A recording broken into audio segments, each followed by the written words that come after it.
Advance সিটির আরেকটি পর্বে আপনাকে স্বাগত। যদি আপনাকে বলা হয় মাউন্ট এভারেস্ট পৃথিবীর উচ্চতম পর্বতশৃঙ্গ নয়, কিংবা পৃথিবীতে আছে মাত্র একটি মহাসাগর, কিংবা যদি বলা হয় উত্তপ্ত বরফের কথা, আর পৃথিবীর মোট পিঁপড়ের ওজন বেশি নাকি মোট মানুষের, এরকমই মজাদার ও অদ্ভুত সব তথ্য আমরা জানব এই পর্বে।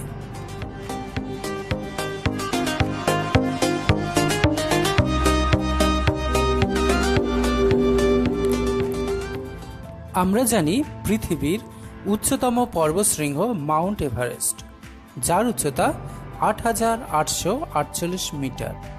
কিন্তু জানেন কি পৃথিবীতে আছে এর চেয়ে উচ্চতম পর্বতশৃঙ্গ? হ্যাঁ, মাউন্ট মৌনা লোয়া, যার উচ্চতা ৯,১৭০ মিটার, অর্থাৎ এভারেস্টের থেকে প্রায় ৩২২ মিটার বেশি। কিন্তু মৌনা লোয়ার ৫,০০০ মিটার রয়েছে সমুদ্র পৃষ্ঠের নিচে, আর বাকি ৪,১৭০ মিটার রয়েছে সমুদ্র পৃষ্ঠের উপরে। আর পৃথিবীর স্থলভাগের উচ্চতা মাপা হয় সমুদ্র পৃষ্ঠ থেকে।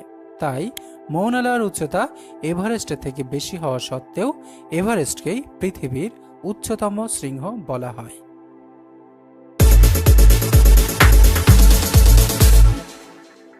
বার্নিং আইস বা উত্তপ্ত বরফ পৃথিবী থেকে প্রায় ৩৩ আলোকবর্ষ দূরে একটা গ্রহের সন্ধান পেয়েছেন বিজ্ঞানীরা, যার পুরো পৃষ্ঠটাই নাকি বার্নিং আইসে আবৃত। আসলে ঘটনাটা হচ্ছে, এই গ্রহের পৃষ্ঠে প্রচণ্ড চাপের কারণে জল কঠিন অবস্থায় রূপান্তরিত হয়েছে, আর গ্রহ পৃষ্ঠের তাপমাত্রা অনেক বেশি বলে এই জমাট বরফ থেকে বাষ্প নির্গত হয়। তাই বিজ্ঞানীরা একে বলেছেন বার্নিং আইস।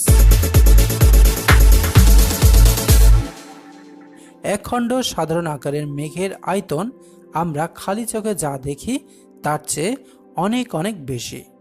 এরকম একখণ্ড মেঘের ভর ১০০টি হাতির চেয়েও বেশি, প্রায় ১০ লক্ষ পাউন্ড।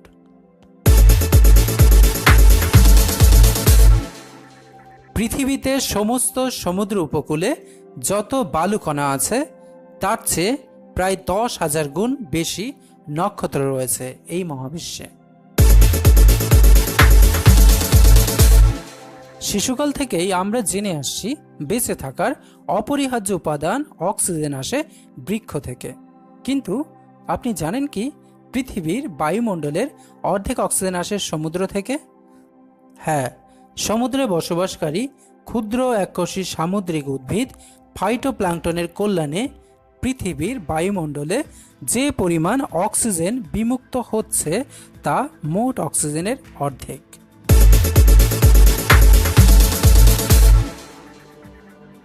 রাশিয়ার মোট ক্ষেত্রফল প্লুটোর থেকে বেশি।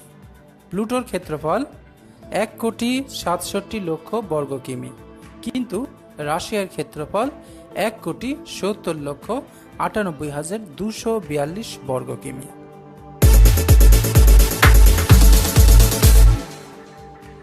সারা পৃথিবীর ৭১% স্থান জুড়ে আছে জল, যে জলের মাত্র 2.5% হল বিশুদ্ধ জল।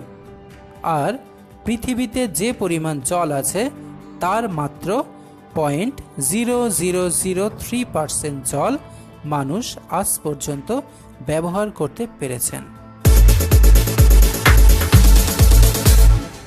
আমরা জানি পৃথিবীতে মোট মহাসাগর আছে 5টি, কিন্তু আসলে এই ব্যাপারটি তা নয়। আসলে সারা পৃথিবী জুড়ে একটি মহাসাগর আছে, যা পৃথিবীর বিভিন্ন অংশে বিভিন্ন নামে পরিচিত। সাধারণভাবে পৃথিবীর সবচেয়ে শুষ্ক স্থান বলা হয় পেরু ও চিলিতে অবস্থিত আটাকামা মরুভূমিকে, কিন্তু পৃথিবীর সবচেয়ে শুষ্ক অঞ্চলের নাম হলো আন্টার্কটিকার রস আইল্যান্ড, যেখানে বিগত ১০ লক্ষ বছর ধরে কোনো বৃষ্টিপাত হয়নি।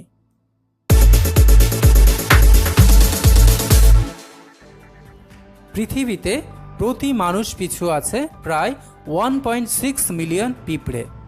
পৃথিবীতে যত পিঁপড়ে আছে তার সমষ্টিগত ওজন নাকি সব মানুষের সমষ্টিগত ওজনের থেকেও বেশি? বিবিসির the wonder of animals ants শীর্ষক এক অনুষ্ঠানে এমনই দাবি করেছেন খ্যাতনামা ওয়াইল্ড লাইফ প্রেজেন্টার ক্রিস প্যাকহাম। যদি ভিডিওটি ভালো লেগে থাকে তাহলে একটা লাইক করবেন এবং আমাদের চ্যানেলটি সাবস্ক্রাইব করে রাখবেন।